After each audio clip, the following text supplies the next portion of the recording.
What would happen if Earth suddenly had to choose between a permanent heat wave of 50 degrees Celsius or a never-ending deep freeze of -50? Imagine stepping outside your front door in Minnesota during winter, breath turning to ice before it leaves your face. Now flip that picture walking into a sauna in Dubai where the air feels like a hot towel pressed against your lungs. Both are extreme, yes, but which one would actually end us faster? Let's start with this. Humans are weird animals. We don't have thick fur. We don't hibernate. And yet we live everywhere from deserts to tundras. How? Because long ago, someone figured out how to make fire. That single trick changed everything. It was like unlocking a cheat code in nature's game. Cold stopped being a death sentence. A person could now sit through blizzards wrapped in wool and leather, sipping warm broth while wolves howled outside.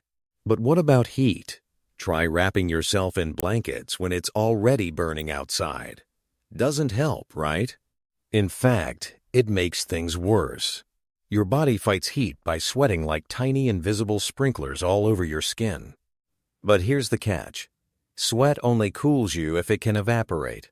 Put that same person in a steamy jungle at 32 degrees Celsius, and they'll feel more miserable than someone standing in dry desert heat at 45 degrees Celsius.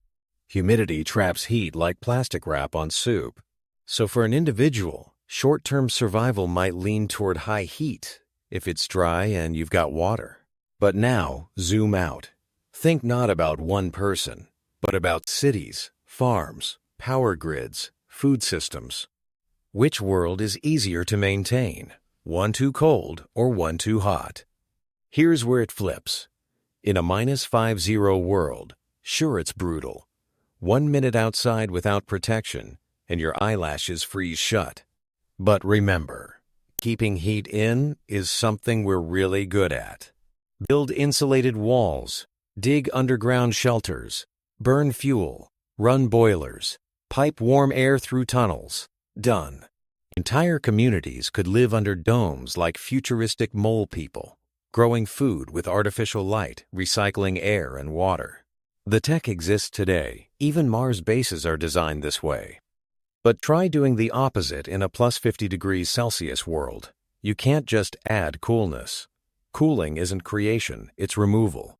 To lower temperature indoors, you need machines that suck heat out and dump it. Where?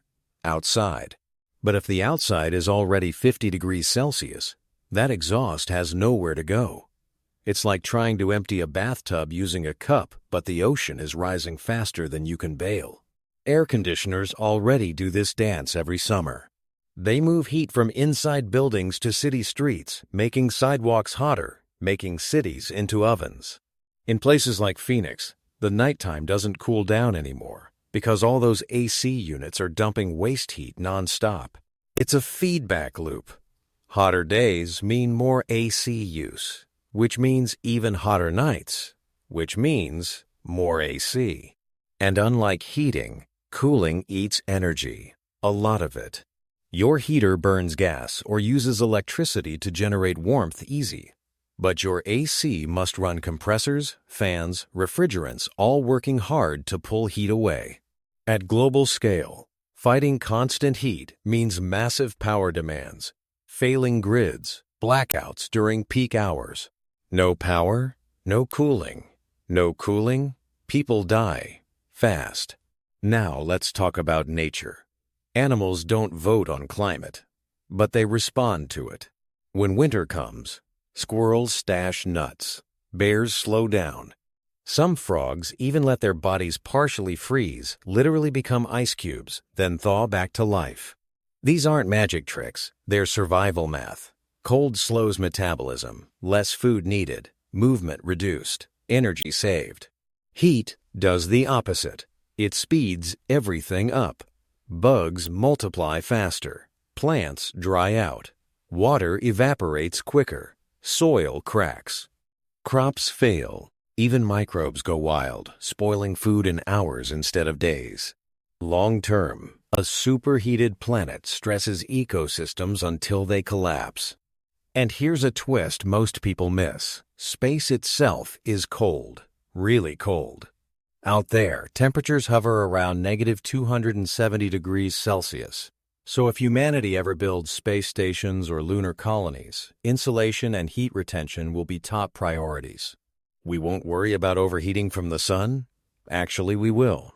Sunlight in vacuum is intense, but we can block it with reflective shields. Trapped heat, however, lingers. Every machine, every human body, every computer gives off warmth. In space, getting rid of excess heat is harder than generating it.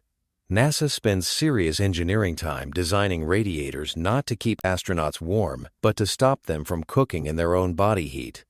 Back home, consider this. We've been warming the planet unintentionally for over a century. Factories, cars, data centers, they all produce heat as a side effect. Even digital activity adds warmth. Streaming a movie doesn't seem like burning coal, but somewhere servers are running, fans are spinning, and heat is leaking into the atmosphere. We're slowly turning Earth into a poorly ventilated room full of heaters. Meanwhile, creating cold requires effort, infrastructure, and stability. Lose any part of that chain, a storm knocks out power, a fuel line breaks, a supply shipment fails, and the system unravels fast. So while your body might handle brief exposure to extreme heat better than deep cold, civilization as a whole leans the other way. Preserving heat is simple physics.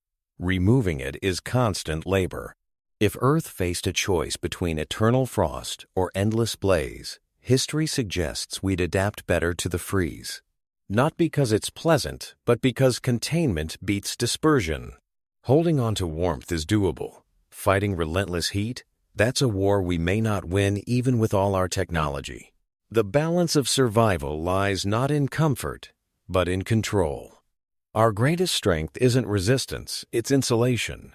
We learned to trap heat when we couldn't escape cold, but we never learned to truly escape heat. Technology cannot overcome thermodynamics forever. Yet in the cold, there is still order. Life can hibernate. It cannot boil indefinitely. There is rest in freezing. There is no rest in burning. The universe defaults to cold. Perhaps our destiny was never to conquer heat, but to master the art of keeping the flame alive. Because in the end, survival belongs not to the strongest nor the smartest, but to those who best retain warmth.